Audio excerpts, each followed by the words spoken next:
as we say, terima kasih. 谢谢各位来宾，大家好。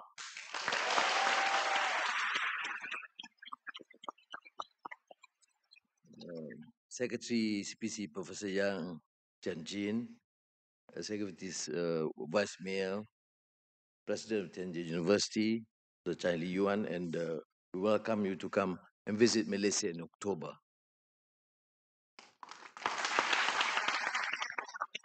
And I've mentioned to Minister Anthony Loke that we'll also arrange a major lecture for him so that to reciprocate.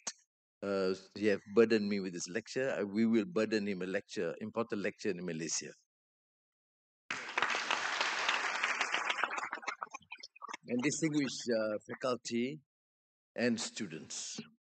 Of course, it is a rare privilege to be here at Tianjin University with the profound record, impeccable in terms of research, and a great, not only a great university, but an old university from its origin as Peiyang University in 1895. That was the year that my grandfather was born. Now, it has become a very distinguished institution. And through its mission with struggle and achievements alike.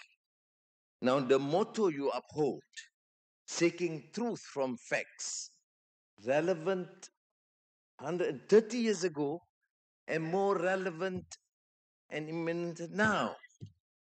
A lesson not only for the halls of academia, but also for the affairs of nations.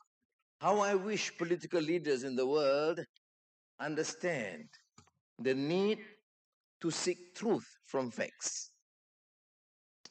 This morning, I wish to reflect on three things. First, a trust that Malaysia and China have built across half a century, and how that trust has been renewed in recent years. Therefore, I must express my profound gratitude again to President Xi Jinping for enhancing these bilateral relations, for showing what leadership entails, hence his vision, including the sense of his now the recent promotion of a global governance. And second, the turbulence of the world and global economy, and what Asia might contribute to a steadier order. And third, the lessons of history that remind us never to believe that conflict is inevitable, and never to let nations feel they have no choice but to walk a tragic path. Now, the relationship between Malaysia and China rests on firm foundations. Malaysia was the first non-socialist country in Southeast Asia to recognize the People's Republic of China in 1974. It was a bold gesture of confidence in the future. Half a century on, that confidence has matured into a habit of trust, steady, sometimes quiet, but always real. The three meetings I've had thus far in the last 2 years with President Xi Jinping, most recently during his highly successful state visit to Kuala Lumpur this April, were continuations of a long journey. Each encounter carried forward the understanding that our two countries, different in size, yet equal in respect, can speak with candor and act with consistency. This I mentioned personally to President Xi Jinping. He's president of China. It's a huge country, immense power, and economic, military. And yet, when he speaks to me as Prime Minister of Malaysia, he speaks with respect as equal. I salute him and you, the people of China.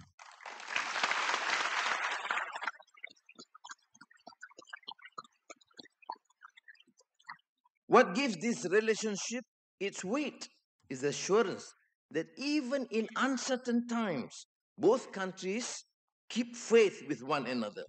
And it is precisely in moments of turbulence that such steadiness matters most. Now, Excellencies, ladies and gentlemen, we are regrettably at a moment when the world economy feels unsettled. Trade rules that once promised predictability are now capriciously altered or ignored. Trade distortions, subsidies continues unchecked. Export controls are introduced one day and revised the next day. Where integration was once assumed, fragmentation is now the prevailing mood. Now, as the classic romance of the three kingdoms, I got the Chinese terminology right, learning from my protocol chief, the police officer. But in front of you, I dare not repeat that. Romance of Three Kingdoms. The empire, long divided, must unite. Long united, must divide. Thus it has ever been. Somebody must repeat that in Chinese. We find ourselves living through another age of fracture. Yet history teaches us such moments are not without pattern. You know, I quote from the classic romance of the Three Kingdoms. Why it is a romance, not romance that the young are thinking about. I mean, about the historical account. But it gives such a compelling narrative about history of nations and relations between nations, and about empire that can be divided, but due and mainly through good governance, proper leadership, can unite. But a united nation can break due to capricious, corrupt, and poor governance. The global economy has been reordered 3 times since the mid-20th century. The first, Bretton Woods in 1944, as you students are aware. The second in 71, when the United States abruptly ended the link. And now the third, reordering, unfolding before our own eyes. One marked by tariffs proclaimed by Liberation Day. Now, each of these reorderings was scripted by them far from our shores. Asia was present, onlooker, at times the victim, but never the author. Today, we have the responsibility to ensure that the next chapter is written with Asian ink as well. That's what globalization is all about. That's about what global trade is all about. We decide together. We don't receive dictation and orders and instructions. We have become independent, economically vibrant, and we must and should have a say. Why does this matter? Because fragmentations carries real costs. Now, the IMF estimates that severe fragmentation of trade combined with technological decoupling could cost some countries up to 12% of their national output. Yes, statistics can delude us, but it does matter. It affects our livelihood. It affects the disbursement for education and health and the welfare of our people. So, globalization can lead to great discontents. But here is the danger, because globalization had flaws. Some now leap to conclusion that only exclusionary clubs or economic fortresses can provide security. That is not what we in Asia, what China and many of these countries consider as proper and right. Our position is justice, rule-based order, that the powerful must not neglect the poor and the marginalized. So, this is the art of standing tall without standing apart. It is the conviction that nations can remain fully themselves, sovereign in choice, in voice, and in destiny, while still being open to the flows of trade and investment, of talent and technology, on which prosperity depends. Now, this is not alien to us. We don't need someone from the capitals of the West to preach to us about globalization. You are familiar, as we in Malaysia are very familiar, about the voyages of Admiral Cheng He centuries ago, linking China and Malacca, Africa, and Arabia. Cheng He, in every journey, brought gifts, but never conquest. Exchanges, but never to subjugate. Now, along maritime Silk Road, languages, ideas, and faith traveled along with goods. Civilization enriched one another without losing their distinct identities. And in the great tradition of Confucian tradition, we find a phrase that captures that wisdom. He bu tong, right? He bu tong. Okay?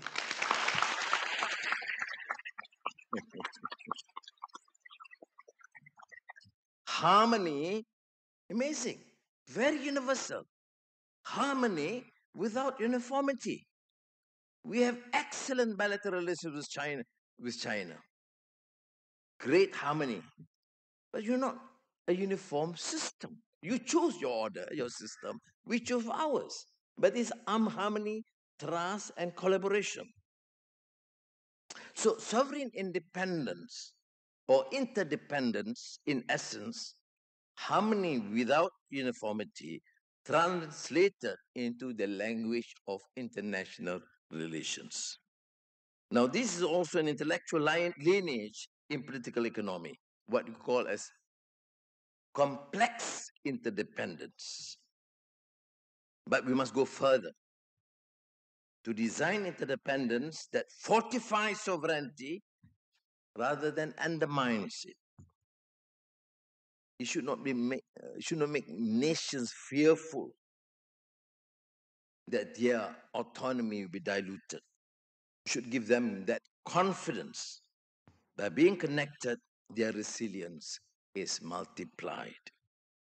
Now we have in Asia that responsibility in this endeavor.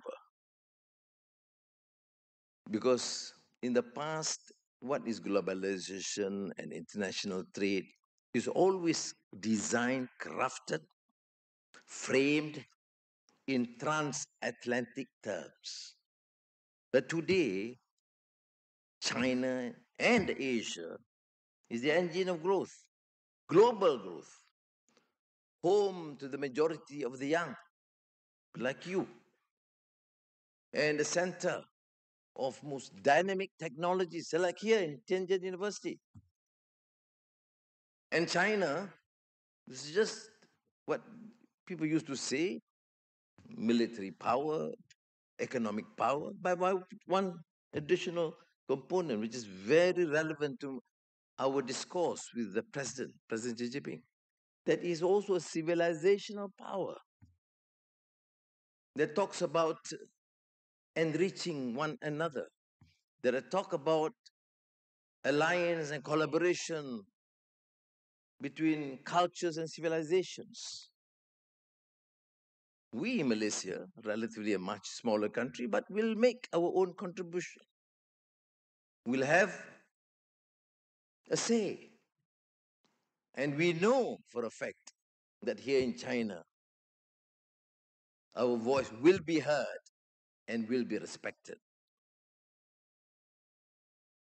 So we must resist the temptation to think that the world has no alternative but to splinter into blocks. Fragmentation is not destiny. We can choose cooperation or coercion, bridges or barriers. And we have chosen what is sane, rational, for the benefit of our people. Now tomorrow, and we say as a Muslim, inshallah, God willing, I will stand with fellow leaders to commemorate the 80th anniversary of the end of the Second World War. Such moments are solemn. They honor the millions of our forefathers and parents who endured hardship and loss. And they remind us that peace, once broken, is not easily restored. There are times when nations convince themselves that conflict is unavoidable. When leaders believe that they have no choice, when they feel that they are backed into a corner, peace then slips away and war breaks out. Our task in Asia today to ensure that no country feels driven into such a corner. That requires constant reassurances. Reassurance that sovereignty will be respected, that dialogue will not be foreclosed, and the dignity of each nation will be preserved. Peace is not a matter of treaties or deterrence. Indeed, it rests equally on the patient work of making every state feel it still has a choice or choices, that it still has a space to breathe. That's why under our chairmanship in ASEAN this year, the theme is inclusivity and sustainability. That has become our guiding themes. That means no nation should be left outside the conversation. And that green policies, something that will be able to sustain the habits of cooperation and trust. Now, China, of course, have that responsibility because we look to China, to Beijing, not only for economic dynamism, but also to complement our expectation and aspirations that Asia's future will be open, stable, and respectful of diversity. So tomorrow's parade in Beijing will carry many, many meanings. But beyond the spectacle and the grandeur, it should prompt us to ask whether we are doing enough to prevent the return of inevitability. The true measure of strength lies in how nations choose to step back from paths that would entrap them. China, together with Asia, has a responsibility, our shared responsibility. And I commend the leadership of many countries in Asia, including China, to ensure that we never again convince ourselves that we have no choice. except to promote peace, development, and progress. Now, ladies and gentlemen, I began with the trust Malaysia and China have nurtured for half a century. I spoke about the turbulence of the global economy, of the lessons of history that reminds us how fragile peace can be. Now, these reflections point to a simple truth that Asia's future will rest on steadiness, the confidence to act without haste, and the patience to give every nation the space it needs to feel secure. This is how sovereignty is preserved, how resilience is multiplied. If we hold fast to that spirit and carry our young voices and aspirations with it, then Asia can move forward with dignity, assured of its place in the world. 谢谢各位。